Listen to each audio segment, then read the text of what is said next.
Welcome to the platform of Successful Academy. तो आज के वीडियो में हम जिस वैकेंसी के बारे में बात करेंगे वो कर्नाटका बैंक लिमिटेड की तरफ से निकाली गई है।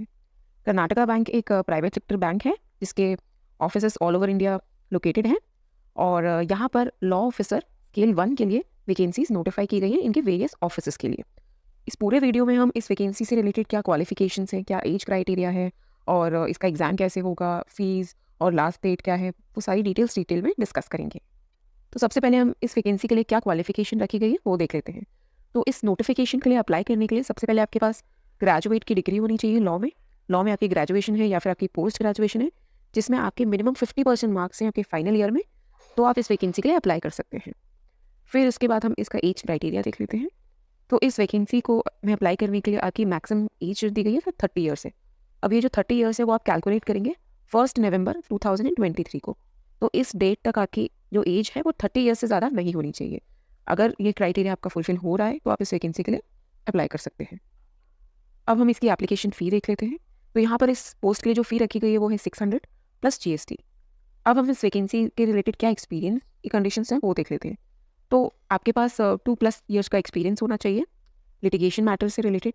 कोर्ट में आपने कहीं प्रैक्टिस किया है किसी एडवोकेट के अंदर, या फिर आपके पास साउंड नॉलेज है सिविल क्रिमिनल मैटर्स से रिलेटेड, साइबर लॉ से related, IBC insolvency and bankruptcy code और company law and banking law से रिलेटेड, तो आप इस पोस्ट के लिए अप्लाई कर सकते हैं।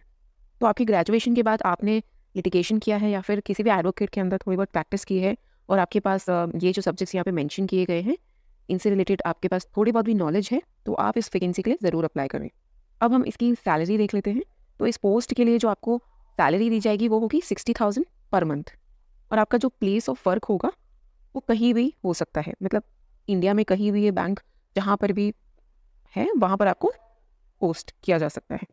अब आपका जॉब रोल क्या होगा? जब आप लॉ ऑफिसर के लिए सिलेक्ट होंगे तो आपको मेनली अपनी लीगल ओपिनियंस प्रोवाइड करनी होंगी, या फिर जो भी लॉ बैंकिंग लॉज हैं उनसे रिलेटेड अपनी गाइडेंस प्रोवाइड करनी होगी, अग्रीमेंट्स ड्राफ्ट करने होंगे, ऑब्जेक्शंस कंप्लेंट जो भी बैंकिंग से रिलेटेड आते हैं उन सारे एरियाज़ में आप लोगों को अपनी लीगल ओपिनियंस प्रोवाइड करनी होंगी। अब हम देखते हैं इस पोस्ट के लिए आपको अप्लाई कैसे करना है। तो जो भी कैंडिडेट ये सारे क्राइटेरिया जो हमने अभी ऊपर डिस्कस किए वो फुलफिल करते हैं, तो आप इनकी वेबसाइट पर जा सकते हैं, वहाँ पर करियर ऑप्शन है, वहाँ पर आप जाके इसको अप्लाई कर सकते हैं। ये इस पोस्ट के लिए आपको ऐसे अप्लाई करना है। ये कर्नाटका बैंक लिमिटेड की वेबसाइट है, यहाँ पर ये करियर ऑप्शन दिया गया है, यहाँ पर आपको यहाँ पर फिल करना है अपना फॉर्म और अप्लाई करना है। अब हम इसका सिलेक्शन क्राइटेरिया देख लेते हैं। तो सबसे पहले आपका एक ऑनलाइन एग्जामिनेशन होगा और अगर आप उसमें सक्सेसफुल होते हैं तो फिर आपको एक पर्सनल इंटरव्यू के लिए बुलाया जाएगा।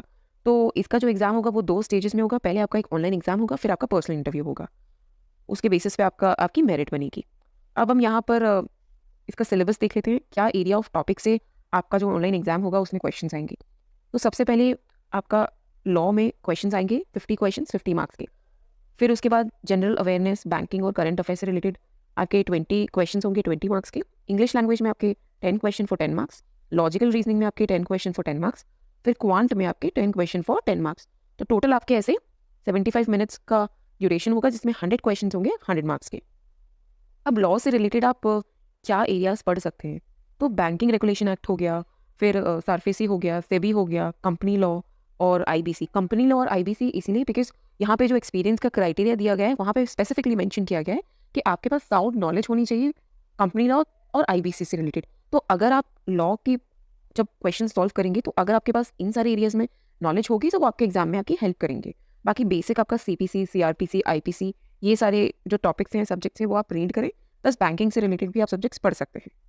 तो ये इसका सिलेबस हो गया जिसमें आपको अकॉर्डिंगली रीड करना है।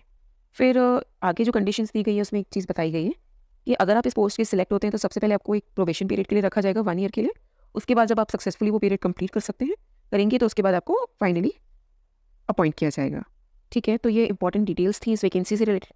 एक और इम्पॉर्टेंट इन्फॉर्मेशन, ये जो वैकेंसी है इसकी लास्ट डेट है वो है 15 दिसंबर 2023। तो आपको मेक श्योर करना है कि 15 दिसंबर 2023 से पहले आपको ये फॉर्म फिल करना है।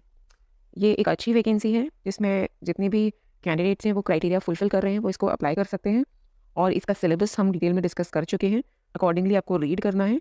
उसके बाद भी अगर आपको कोई डाउट आता है फॉर्म फिलिंग से रिलेटेड या फिर कोई भी सिलेबस के रिगार्डिंग क्वेरी, तो आप कमेंट करके कमेंट सेक्शन में पूछ सकते हैं, और इस वैकेंसी का PDF डिस्क्रिप्शन में अटैच कर दिया जाएगा, वहाँ से आप इसको देख सकते हैं। ठीक है, तो ये इंपॉर्टेंट डिटेल्स थी इस वैकेंसी से रिलेटेड। और अगर आपको ये वीडियो अच्छा लगा हो तो प्लीज़ इसे लाइक करें और शेयर करें और इस चैनल को सब्सक्राइब करें। यहाँ पर job related vacancy timely notify की जाती है। Thank you.